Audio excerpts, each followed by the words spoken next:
Welcome to the DCTV News at Noon program. I'm Kelsey Kiesling. And I'm Kendra Cook. The Southwest TV Translators Association underwrites the news show, and Dolores County Broadcasting Network is the producer of DCTV.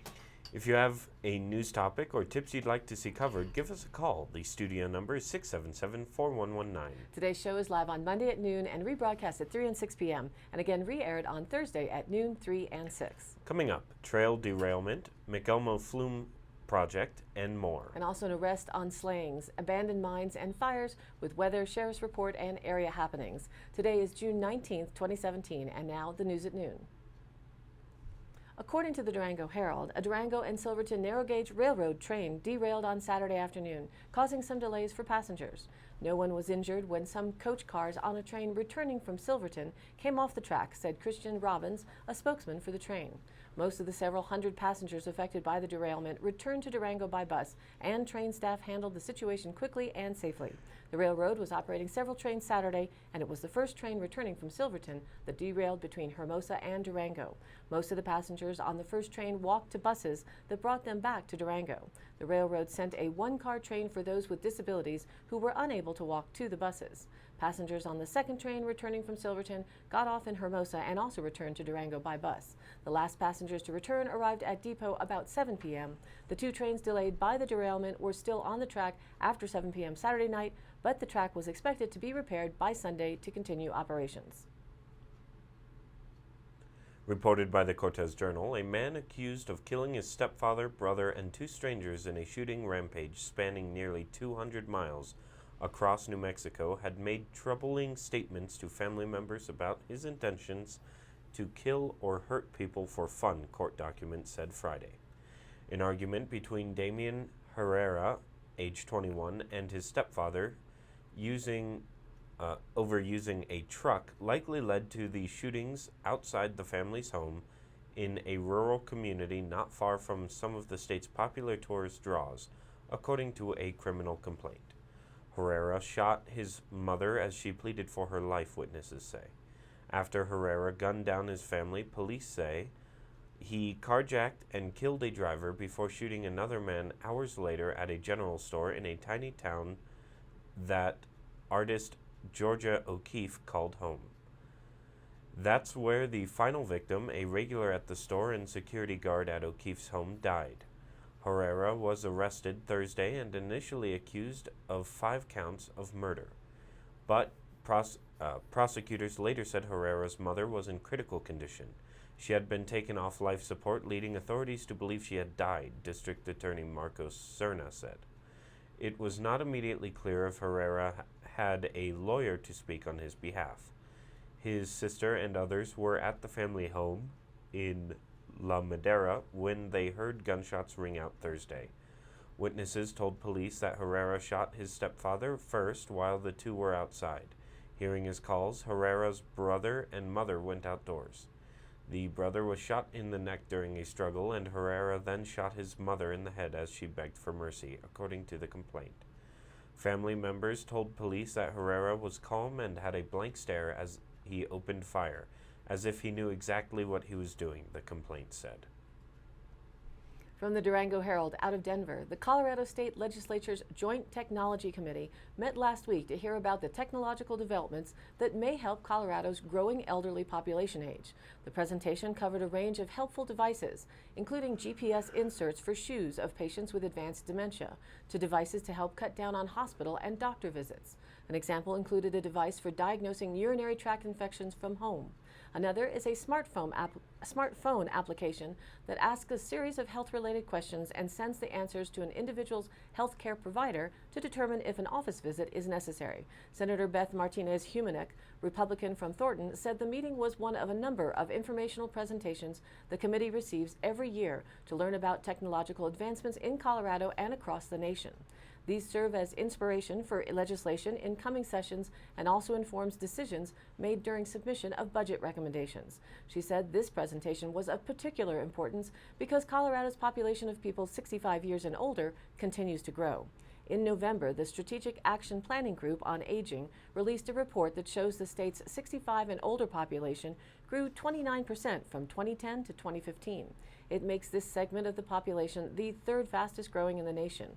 It is estimated to increase by an additional 68%, or 508,000 by 2030. The total population growth for all ages in Colorado is 8.5%, according to the Department of Local Affairs. The growth in the elderly population has been linked to an increased life expectancy because of improved medical treatment and baby boomers reaching retirement age. Combined with the growth of the 60 to 64-year-old demographic, Colorado is expected to see a shift in its population where nearly 1 in 3 residents will be 60 or older. Humanick also said that it is encouraging to see technological advancements to help Colorado's older population have independence, but she's concerned about security risks from data that apps and devices gather. It puts the older, more vulnerable population at risk of having their personal information being hacked. She added that implementation of technology in at-home care is a field where Colorado can maintain its standing as a leader on technology integration. Reported by the Cortez Journal, also at the meeting, trustees voted to donate $1,500 toward the fire department's fireworks display. The total cost for the display would be about $8,000, according to Brandy Goff, who is coordinating the display. Alvarez and Mancus Marshal Jason Sperul said they would be willing to take money out of their department budgets to put towards the fireworks donation. Trustees also approved an ordinance approving a final plat for the second phase of the Creekside subdivision. The 14-acre development will include 8 single-family homes in the north side of Mancus. Approval of the ordinance was the final step before developer Gene Bott could break ground on this phase of the development, Alvarez said. Colorado received $1.1 million in federal grants this year to restore mined lands. Jeff Graves, the Colorado Director of Inactive Mines Reclamation Program, said once the federal program ends in 2021, the allocation of money left won't be enough. The Inactive Mine Reclamation Program estimated more than 6,000 of the estimated 23,000 abandoned mine lands in Colorado have been reclaimed since the program's start in 1980.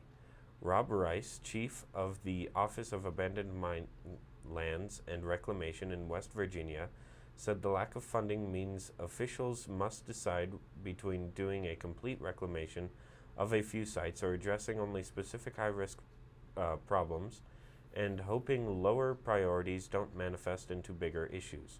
Rice said nationally a lot has been accomplished, but much remains to be done.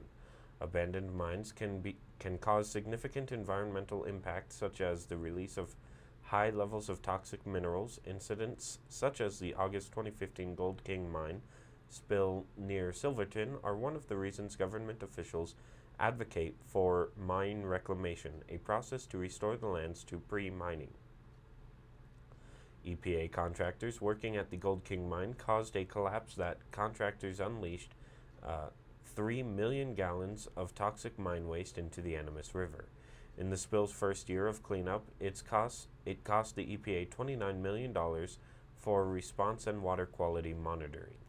Reclaiming mines is a long and arduous process with the end goal of creating usable land, such as for farming or a wildlife habitat. Reported in the Cortez Journal, to prevent losing a key restoration grant for the historic McElmo Flume, Montezuma County Commissioners agreed to loan $8,000 towards a required match. In November, the Colorado Historical Society awarded the county a $181,000 grant to restore the wooden trough portion of the flume, which spans McElmo Creek near the fairgrounds. A $60,000 match was required, but by the May deadline, flume boosters came up $8,000 short. With the grant secure, organizers continue to fundraise and have so far brought in $55,650 towards the match. The 130-year-old McElmo Flume is the last of 104 flumes used by the Montezuma Valley Irrigation Company to span canyons, streams, and arroyos. The structures were part of an irrigation ditch system that delivered water to area farms and the Ute Mountain Tribe from 1888 to 1992. The next step is a request for proposals to restore the wooden trough to its former glory, with work to begin this summer. The flume represents our water development history. This is the fourth state historical grant awarded for the project. 2 grants totaling $24,000 were awarded to conduct engineering assessment, and $160,000 grant was awarded to stabilize and upgrade the foundation, which has been completed. Community sponsors raised $100,000 and helped with the project, including from private individuals, the county, Southwest Colorado Water Conservancy District, Southwest Roundtable, Ballantine Family Fund, CDOT, Federal Highways Administration, Mesa Verde County, Montezuma County, Historical Society, and Trail of the Ancient Scenic Byway. A paved highway pullout, parking lot, interpretive panels, information kiosk, sidewalk, and flume overlook were installed last year and were made possible by $250,000 in funding allocated by the National Scenic Byways Program in 2013. Towle emphasized that the state historic grant money is derived from gambling revenues from casinos in the state and not from tax dollars. To help save the McElmo flume, go to trailsoftheancients.com and click on the donate icon. Reported by the Cortez Journal, firefighters responded to 4 small brush fires within a quarter-mile of each other along U.S. Highway 491 south of Cortez on Wednesday morning. The fires were all doused within an hour, and there was no property damage, although an electric pole was singed, said Jeff Vandervoord, Cortez Fire Protection District Chief. He said the cause of the fires is unknown, but speculated they could have been started by either a chain dragging behind a vehicle causing sparks or set intentionally by somebody flicking out matches or cigarettes as they drove. "We're lucky the vegetation is still green," he said. "It is not a coincidence that there are 4 separate fires in a row." The first fire was reported at 8:37 a.m. at the highway entrance to That's a Pizza, which burned vegetation then spread to an electrical pole. When firefighters arrived, they discovered 3 other fires to the south, including one in front of a residence, one adjacent to a vacant field, and one in front of the White Eagle Inn. After the fire around and on the utility pole was put out, Empire Electric crews at the scene said the pole was stable and there was no damage to the lines. A crew of 10 firefighters, 2 brush trucks, and a fire engine were on scene to put out the fires that were all burning off the east side of the highway pavement. The highway was not closed, but Cortez police were parked on the northbound and southbound shoulders with emergency lights on to warn traffic. The risk of fire is high, according to Vandervoord, because of dry conditions. And now, here's our weather report. On the bright side, last week's National Weather Service info had expected today's high to be 96, but now 90 is the forecast.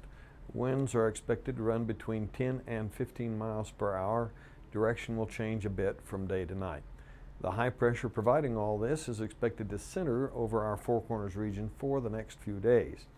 Lower valleys will challenge 100 today and exceed that tomorrow, and reach near record temperatures Tuesday, Wednesday, and Thursday. I've had reports from people in Moab that they've already exceeded that triple-digit number. Tuesday and Thursday will have partly cloudy nights. On Friday and early Saturday, winds are expected to pick up as a little push of cooler air from the north pushes onto the western slope. Critical fire weather conditions are likely Thursday across northeast Utah, with the wind increases that will be felt there Friday morning. For those who for years have missed seeing the rivers run high and full, conditions will still be good through the weekend and into early next week. And northeast Utah's Green River near Jensen and the Roaring Fork and Aspen are noted by the National Weather Service. The frontal boundary that is today and tonight providing rain for basically the entire eastern and southern U.S. and east North Dakota, Minnesota, Iowa, and the Great Lakes as well is to go offshore tomorrow evening. However, today and tonight, heaviest rainfall will run from Maine through North Carolina, and the flash floods and severe thunderstorms are possible for that area. The Pacific Northwest and Northern California has a weak front arriving that will provide some rain and move and spread through the northern and central Rockies and onto the Great Lakes by tomorrow evening. High temperatures for Dove Creek will begin in the mid-90s and tick higher, then drop off to 88 by Friday. Lows will run all over the 50s for the work week. Mostly sunny days with fire weather concerns steadily growing. but no warnings are posted yet, but are expected for that northeast Utah and northwest Colorado area Thursday. So we'll keep you posted, and now back to the news.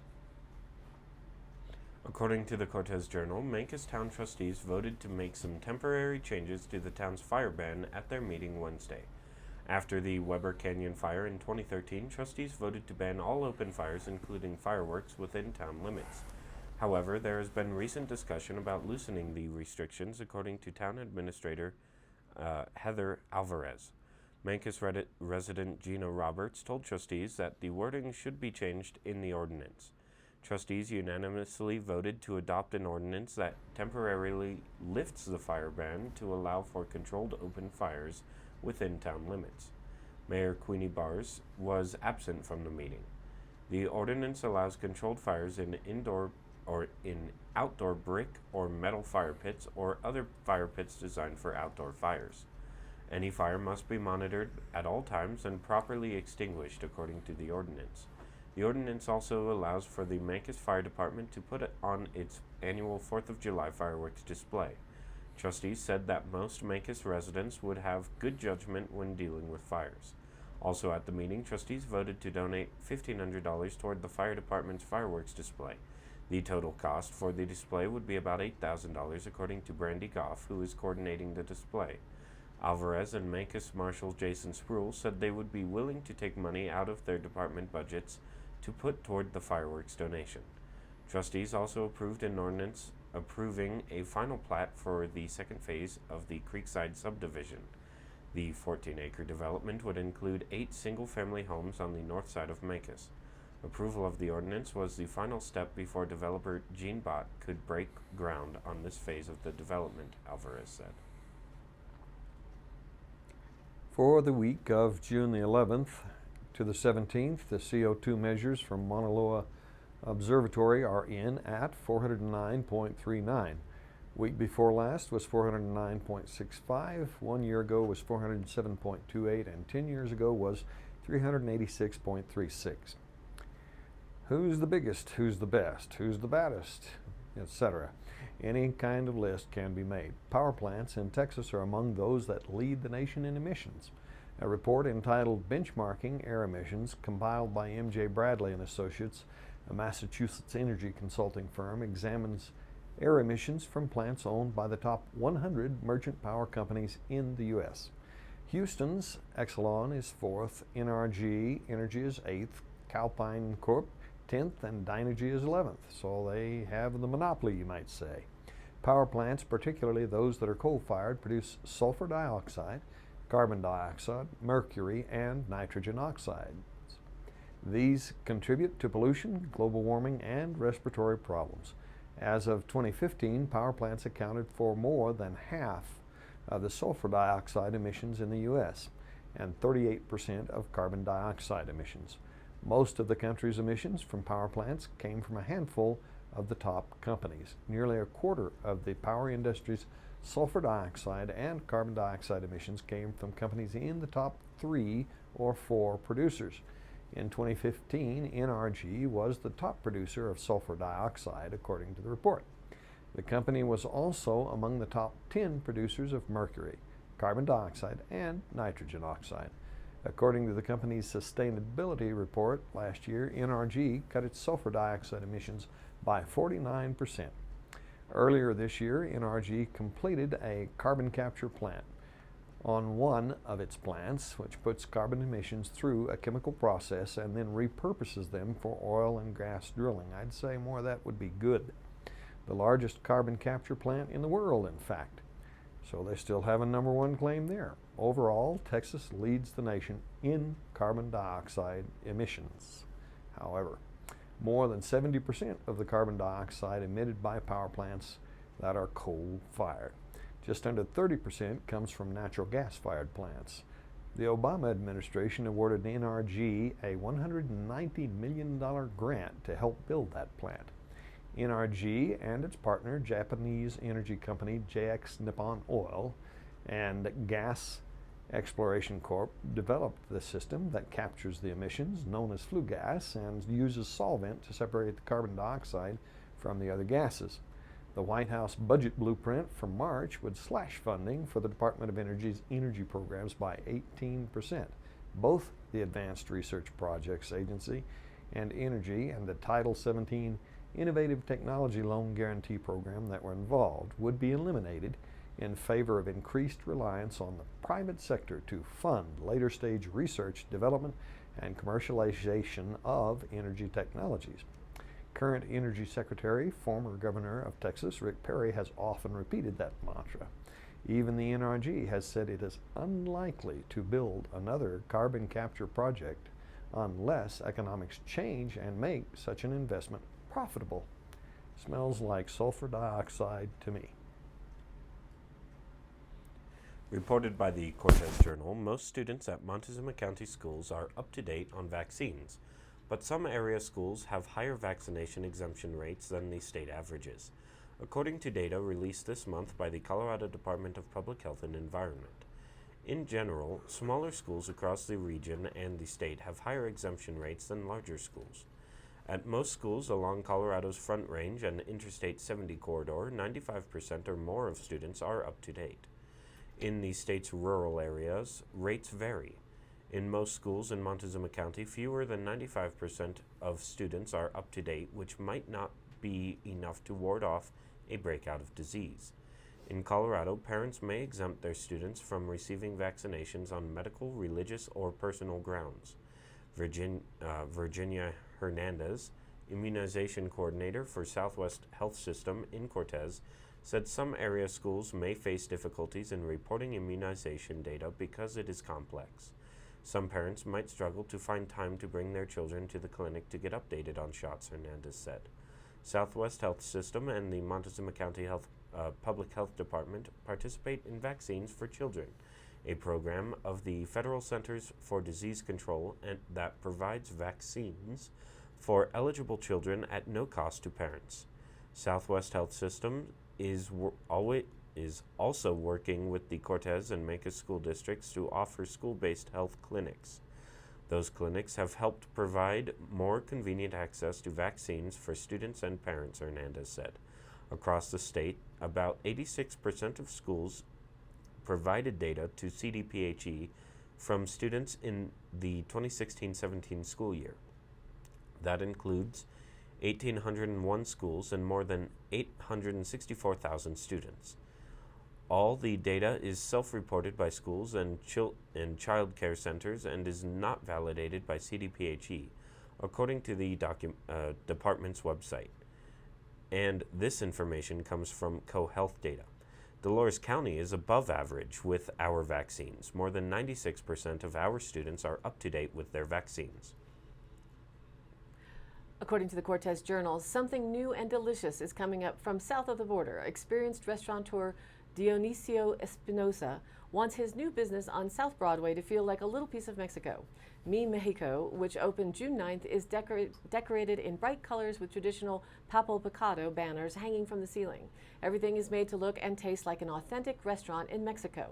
While there is no shortage of Mexican restaurants in the Cortez area, Espinosa said his menu features food unique to his home state of Jalisco and the surrounding area. We decided to do it like this, so that the style will go with the name of the restaurant, he said. It's Mi Mexico, so it feels like Mexico. The medium-priced restaurant serves plenty of familiar dishes like burritos and tostados, but it also has some menu items that might not be as common in Montezuma County, like chulichi-style seafood, which comes from the Mexican state of Sinaloa. Most of the menu is made up of original recipes created by Espinosa or handed down from him to him by his mother. The chef moved to the United States from Mexico when he was 15, and he's been working in the food industry ever since. After he moved to Cortez 5 years ago, he helped to start La Casita on Main Street, where he developed his popular chili rellenos recipe. He left that business in the hope of creating something new and different, a restaurant of his own that may someday become a chain. Eventually, he said, he hopes to spread the business to Durango. For now, though, Espinosa said he's focused on building a good reputation among Cortez residents. He said customers have given him positive feedback so far, especially about the Burrito Loco, which he said is the most popular dish on the menu. Mi Mexico is located at 550 South Broadway in the building that used to house Benny's Diner. It includes a family dining area, a bar, and a private room that can be reserved for parties and other events.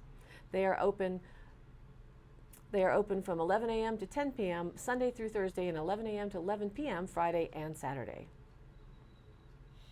And now for the Dolores County Sheriff's Roundup for the week of June 12th through the 18th. The Sheriff's Office received numerous calls from residents in regards to an International Revenue Service, or IRS, scam. The call is a recording stating that the lawsuit has been filed against the person and that there is a warrant being issued for their arrest.